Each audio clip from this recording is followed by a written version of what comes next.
আসসালামু আলাইকুম রহমতুল্লাহি ওবরকাতুহ। সম্মানিত দর্শক, এনসিপি নেতা নাসিরউদ্দিন পাটোয়ারী সাহেবের একটি মন্তব্য নিয়ে আজকের এই ভিডিওতে আসছি। যদিও বিএনপি এবং আওয়ামী লীগের মতো মূল ধারার যারা বড় বড় রাজনৈতিক দল, তারা এনসিপিকে আসলে একটা রাজনৈতিক দল হিসেবেই মানতে রাজি নন, এটা আমি বলে রাখি। দ্বিতীয়ত হলো যে এনসিপির যারা নেতৃবৃন্দ রয়েছেন তাদেরকে নিয়েও নানা রকম তুচ্ছ এবং তাচ্ছিল্য করা হয়। নাহিদ, সার্জিস, হাসনাত, নাসিরউদ্দিন পাটোয়ারী, আক্তার, এদের সবাইকে নিয়ে নানা রকম কথাবার্তা বলা হয়। কিন্তু বাস্তবতা হলো যে তারা এখন এমন একটা জায়গাতে রয়েছেন, এই জায়গার কারণে কি হলো, রাষ্ট্রশক্তির যে সম্মিলন বা সমর্থন, সেই সমর্থনের কারণে তাদের কোনো কথাকেই তুচ্ছ তাচ্ছিল্য করাটা নির্বুদ্ধিতা। আপনারা বোঝার চেষ্টা করুন, সিংহাসন বা রাষ্ট্র ক্ষমতা এমন একটা জিনিস, এমন ইতিহাসে অনেক ঘটনা ঘটেছে। রাজা মারা গেছেন, রানী গর্ভবতী, সেই গর্ভে যে সন্তান, আজ থেকে 2000 বছর আগে বা 1000 বছর আগে মানুষ জানতো না যে গর্ভে সন্তান জীবিত না মৃত, ছেলে না মেয়ে, বা যিনি ভূমিষ্ঠ হবেন তিনি কি সুস্থ থাকবেন না অসুস্থ থাকবেন। কিন্তু ওই যে সিংহাসনে প্রতীকীভাবে বসিয়ে দেওয়া হয়েছে যে গর্ভে যিনি আসবেন তাকে রাজা হিসেবে মেনে নেওয়া হবে, এবং এটা জানাতনা ঘটনা নয়, অনেক বড়, বাংলাদেশের চেয়ে হয়তো 20 গুণ বড় কোনো রাষ্ট্রের রাজা এভাবে বহুবার মনোনীত হয়েছে। আর যদি নবজাতক বলেন, 2 মাসের 1 মাসের বাচ্চা, বালক বলেন, সেরকম 5 বছর, 10 বছর, 12 বছর, এই বালকেরা বহু বছর থেকে ধীরে ধীরে ধীরে ধীরে তারা বড় হয়েছেন এবং রাষ্ট্র শক্তির ছত্রছায়ায় এই পৃথিবীতে বিস্ময়কর শাসন ব্যবস্থা তারা কায়েম করে গেছেন। সম্রাট আকবরের কথা চিন্তা করেন, বাবরের কথা চিন্তা করেন। আমি জাস্ট আপনারা এই দুজন নাম জানেন বলি কথাগুলো বললাম। এর কারণ হলো যে এই যে তারা অতীতে যে রাষ্ট্রশক্তি, সেই রাষ্ট্রশক্তির ছত্রছায়ায় এমন অনেক মানুষকে মহামানব বানানো হয়েছে, এবং মহামানব হয়ে গেছেন তারা যারা কাগজ দিয়ে কলম দিয়ে লিখতে পারতেন না, অক্ষর জ্ঞান ছিল না, কিন্তু এটা সিস্টেম, রাষ্ট্রের একটা সিস্টেমের মধ্যে থেকে তারা মহামানব পরিণত হয়েছেন। তো একটা সিংহাসন, একটি রাজনীতি, একটা রাষ্ট্র কাঠামো যে কোনো মানুষকে এত চমৎকারভাবে গড়ে তুলতে পারে, যেটি না জানলে আপনি যে কোনো লোকের তুচ্ছ তাচ্ছিল্য করতে পারেন। তো সেই দিক থেকে অতীতের ইতিহাস যদি আমি স্মরণ করি, আমি কোনো অবস্থাতেই এখন যারা আছেন, আসিফ মাহমুদ সজীব ভুঁইয়া, তারপর মাহফুজ যিনি রয়েছেন এখন তথ্য উপদেষ্টা, মাস্টার মাইন্ড, বা অন্যান্য যারা আছেন, তাদের কাউকে আমি তুচ্ছ তাচ্ছিল্য করার মতো দুঃসাহস দেখাই না। বরং অতীতে যারা মহামানব হয়েছেন, ভালো করেছেন, তাদের অনেকের চাইতে তাদের ম্যাচুরিটি, তাদের বাস্তব জ্ঞান এবং তাদের সাহস এবং তাদের শক্তি কোনো অংশে কম নয়। তো যেটা প্রথম থেকে আমি বলে আসছি যে বাংলাদেশে একটা -2 থিওরি বাস্তবায়ন করার জন্য সর্বশক্তি নিয়োগ করা হচ্ছে। সেখানে জনাব তারেক রহমান সাহেব দেশের বাইরে আছেন, তিনি যেন না আসতে পারেন বা না আসেন। এজন্য রাষ্ট্রশক্তির একটা বিশেষ অঙ্গ, দেশি বিদেশি বিভিন্ন চক্র প্রাণান্ত চেষ্টা করছেন আওয়ামী লীগের দ্বারা বিএনপিকে ভয় দেখানো, জামায়াতের দ্বারা বিএনপিকে বিরক্তি তৈরি করা, এবং এনসিপির দ্বারা বিএনপিকে উত্তেজিত করা, এবং সেই কাজে তারা সফল হয়ে গেছেন। তার কারণে 1 বছর হয়ে গেল, সমস্ত মামলাগুলো উঠে গেল, কিন্তু তারেক রহমান সাহেব এখন পর্যন্ত দেশে আসেননি, আসতে পারেননি, আসতে দেয়া হয়নি। বাস্তবতা হলো যে তার অবর্তমানে এই দলটি যদি ফ্রি ফেয়ার ইলেকশন হয়, ক্রেডিবল ফ্রি ফেয়ার ইলেকশন হয়, বাংলাদেশে খুব অল্প সংখ্যক প্রার্থী আছে যারা ভোট চাইতে পারবেন, কিন্তু ভোট চাইতে পারলেও তাদের নির্বাচন এলাকায় বিএনপির যে সংগঠন, তাদের যে বিভক্তি, এমন সর্বনাশ করে ফেলেছেন যে অনেক, যাকে বলা হয় ভালো ইমেজ, সেই ভালো ইমেজের যারা প্রার্থী তারা জনগণের কাছে ভোট চাইতে পারবেন না, নাম্বার 1। নাম্বার 2 হলো, যদি তারা ভোট চাইতে নামেন, দলের মধ্যে যে সংগঠনগুলো দ্বিধা বিভক্ত হয়েছে তাদেরকে নিজেরা নিজেরা এতটা ব্যস্ত রাখবে, এতটা মারামারি করবে, এতটা কাটাকাটি করবে, টাকার যেভাবে ছড়াছড়ি, সেখানে পাশ করে আসাটা কতটা কঠিন। যেহেতু ইলেকশন করেছি, পাশ করেছি, এই জিনিসটা আমি বুঝতে পারি।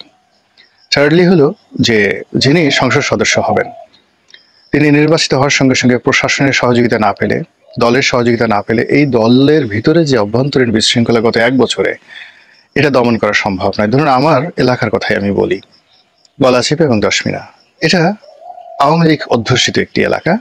বিএনপি এখানে সাকল্যে 60 থেকে 65,000 ভোট আমি যখন এমপি ছিলাম তখন ছিল। এখন সেই ভোট বেড়ে হয়তো 70-75,000 হয়েছে, কিন্তু পাশ করার জন্য ভোট লাগবে 1,20,000 থেকে 25,000 আজকের জামানাতে।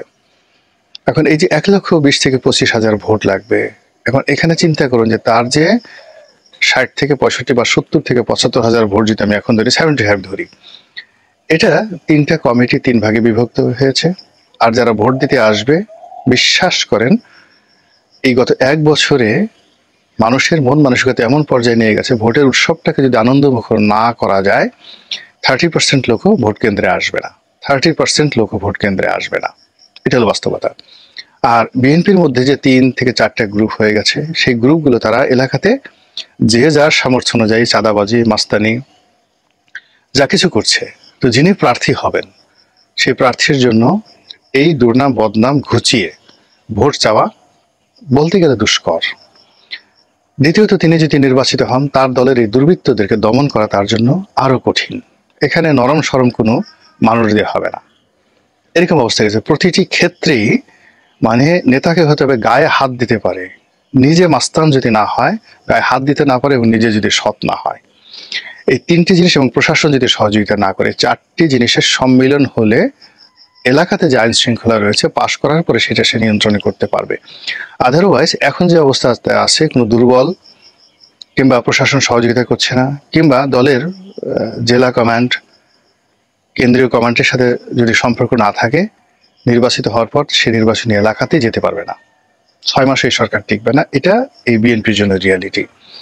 আওয়ামী লীগের জন্য আলাদা একটা ভিডিও করব। আওয়ামী লীগের জন্য পরিস্থিতি আরো খারাপ, বিকজ শেখ হাসিনা দেশের বাইরে চলে গেছেন। তিনি সেখানে যত কথাই বলেন আর যত ঝুটিকা মিছিলে হোক না কেন, আলটিমেটলি কোনো রাজনীতির ইতিহাসে এত দ্রুত এখানে ফিরে আসার কোনো নজির নেই। এটা নিয়ে আমি আলাদা একটা ভিডিও করব। তো সেই দিক থেকে মাঠের যে পরিস্থিতি, সেই পরিস্থিতিতে আমরা এনসিপিকে যত দুর্বল মনে করছি, জামাতকে যত দুর্বল মনে করছি, চরমনাইকে যত দুর্বল মনে করছি, নির্বাচনের শিডিউল ঘোষণা করে দেখেন, দুর্বলতাটা অতটা থাকবে না।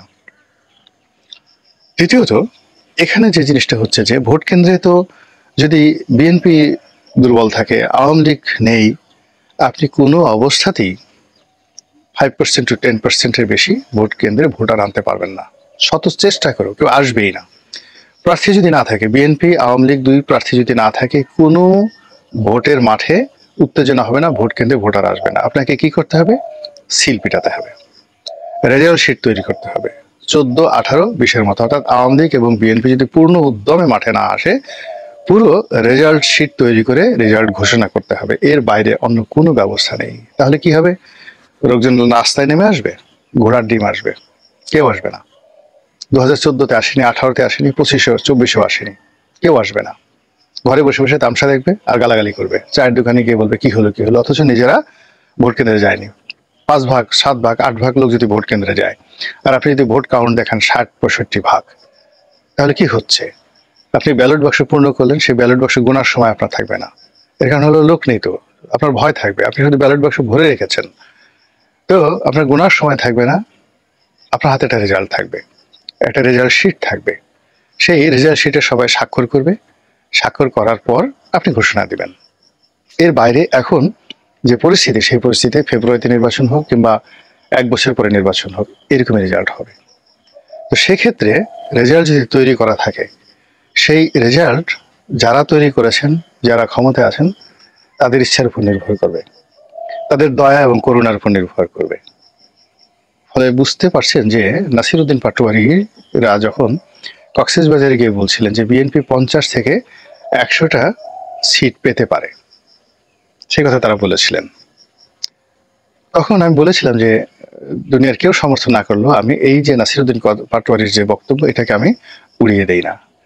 এবং তখন আমি বলেছিলাম যে পরিস্থিতি যদি আরো অবনতি হয় এবং এরা যদি অর্থাৎ এনসিপির যারা লোকজন রয়েছে তারা যদি টিকে থাকে আর বিএনপি যদি এইভাবে চলতে থাকে, তাহলে আগামীতে নাসিরুদ্দিন পাটোয়ারিরা এই বিএনপির যে ভোট বা সিট এটা কমাতে থাকবেন এবং তারা প্রধান বিরোধী দল বিএনপিকে রাখবে কিনা এটি নিয়ে তাদের মধ্যে অনেক মতদ্বৈধতা দেখা দেবে। দেখেন, আমি যে কথা বলেছিলাম ওই গোপালগঞ্জ যে ঘটনা ঘটলো, নাসিরুদ্দিন পাটোয়ারিরা যখন কক্সবাজার গিয়ে সালাউদ্দিন সাহেবের বিরুদ্ধে বক্তব্য দিলেন, ঠিক সেই সময়টিতে কিন্তু এখন এই অল্প কয়েকদিনের ব্যবধানে আবার সেই নাসিরুদ্দিন পাটোয়ারি বলছেন যে তারা 150টা সিট পাবেন। তো তারা যদি 150টা সিট পান, তারপরে বিএনপি 50-এর চেয়ে কম সিট পাবে, তাহলে তো বিরোধী দল বিএনপি হলো না, সেখানেও জামাত বিরোধী দল হতে পারে। বোঝার চেষ্টা করুন যে কথাটা কোন দিকে যাচ্ছে। এবং এই যে এখন এত কিছুর পরে ডক্টর মোহাম্মদ ইউনূস আমেরিকাতে গেলেন, সেখানে অনেক কিছু ঘটনা ঘটলো, সেখানে ডিম মারা থেকে শুরু করে অনেক কিছু ঘটনা ঘটছে, কিন্তু মূল ব্যাপার হলো তাদের যে গতি, এটা তো আপনি থামাতে পারেননি, তাদেরকে আপনি বিষণ্ণ করে দিতে পারেননি, তাদেরকে আপনি স্তব্ধ করে দিতে পারেননি, তাদের পথা চলার পথ আপনি বন্ধ করে দিতে পারেননি। তারা সবসময় প্রিভিলেজড। তারা যখন আপনাকে ডাকছে, বিএনপিকে ডাকছে, জামাতকে ডাকছে, তারা চরমোনাইকে ডাকছে, সেটা ডক্টর মোহাম্মদ ইউনূস হোক, এনসিপি হোক, আপনি সেখানে রেসপন্ড করছেন। আপনার নাতির বয়সী, ছেলের বয়সী, আপনি তাদেরকে যতই তুচ্ছ তাচ্ছিল্য করছেন না কেন, তাদের সামনে গিয়ে মাথা নিচু করে হ্যান্ডশেক করছেন, তাদেরকে বুকে জড়িয়ে ধরছেন, আর আপনার হাসি না আসলেও আপনি কৃত্রিম হাসি দিয়ে, যাকে আমরা ভেটকি বলি, ভ্যাটকাইয়া বলি, তো ভ্যাটকাইয়া হাসছেন, ভেটকি মারছেন, তারপরেও আপনি তাদেরকে তোয়াজ তদবির করছেন। আপনি গত কয়েক মাসে দেখেন এনসিপির যে সকল শীর্ষ নেতা রয়েছেন তাদের সঙ্গে আপনাদের বডি ল্যাঙ্গুয়েজ চিন্তা করেন, সেই বডি ল্যাঙ্গুয়েজে আপনার কাছে কি মনে হয়? আপনি সুবিধাজনক স্থানে আছেন নাকি তারা সুবিধাজনক স্থানে আছেন? রেজাল্ট শিট কি আপনি তৈরি করবেন না তারা তৈরি করবে? রেজাল্ট শিট যদি আপনি তৈরি করেন সেটা আলাদা কথা, যদি তারা তৈরি করে বা অন্য কেউ তৈরি করে যারা আপনার লোক নন, তাহলে কি করে আপনি, যদি আপনি দিল্লিতে থাকেন, যদি আপনি লন্ডনে থাকেন, আপনি কি করে ওখানে বসে কল্পনা করেন যে বিপুল মেজরিটি নিয়ে আপনি সরকার গঠন করবেন, ক্ষমতা ফিরে পাবেন, আর এখন যারা ক্ষমতা আছেন তারা আস্তে করে লেজ গুটিয়ে চলে যাবে? এটি দিবার স্বপ্ন। ক্ষমতা কেউ ছাড়ে না, আর ক্ষমতা এমনি এমনি কখনো কারো কাছে আসে না। প্রতিটি ক্ষমতার পেছনে একটি সংঘবদ্ধ চক্র থাকে, একটি উৎসাহ থাকে, একটি উদ্দীপনা থাকে, বহু বছরের সংগ্রাম থাকে। শেখ হাসিনা যে চলে গেছেন, তার বিরুদ্ধে যে ম্যাটিকুলাস যে ডিজাইনের কথা বলা হচ্ছে, এই ডিজাইন অবশ্যই ছিল, এবং এই ডিজাইন একদিন দুই দিনের নয়, বহুদিনের, হয়তো সেই 2008 সন থেকে, ক্ষমতা আসার আগের থেকে।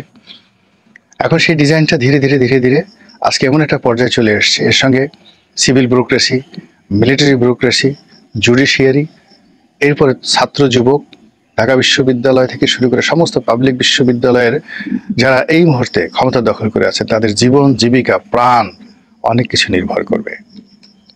শেখ হাসিনা যদি ফিরে আসেন কিংবা বিএনপি যদি ক্ষমতা আসে, আপনার কাছে কি মনে হয় পরিস্থিতি এমন থাকবে? এখন বিএনপি যে সহ্য করছে, যেভাবে সবকিছু অ্যাবজর্ব করার চেষ্টা করছে, এটা থাকবে না। ক্ষমতা গ্রহণ করার পরে প্রথমে বলবো আগে একটা ডলা দে, ওকে একটা বাটাম মার। এবং এই যে তারা যারা এই আন্দোলনের হর্তাকর্তা, তারা সবাই এই বিষয়ে ওয়াকিফাল। এই জন্য কোনো কিছুই মানে ম্যাথমেটিক্সের বাইরে ঘটবে না, ম্যাটিকুলাস প্ল্যানের বাইরে কোনো কিছুই ঘটবে না। যদি সেটা ঘটে সেটা দুর্ঘটনা। কাজেই বিএনপি এবং অন্যান্য যারা রাজনৈতিক দল, তারা যদি নির্বাচনের মাঠটিকে, যাকে বলা হয় উৎসব মুখর না করতে পারেন, ভোটারদেরকে অ্যাটলিস্ট 80% ভোটারদেরকে যদি ভোট কেন্দ্রে আনার মতো পরিবেশ তৈরি না করতে পারেন, বিশ্বাস করেন ওই যে নাসিরুদ্দিন পাটোয়ারি যে কথা বলছে, লিখে রাখেন, সেটা অক্ষরে অক্ষরে বাস্তবায়িত হবে।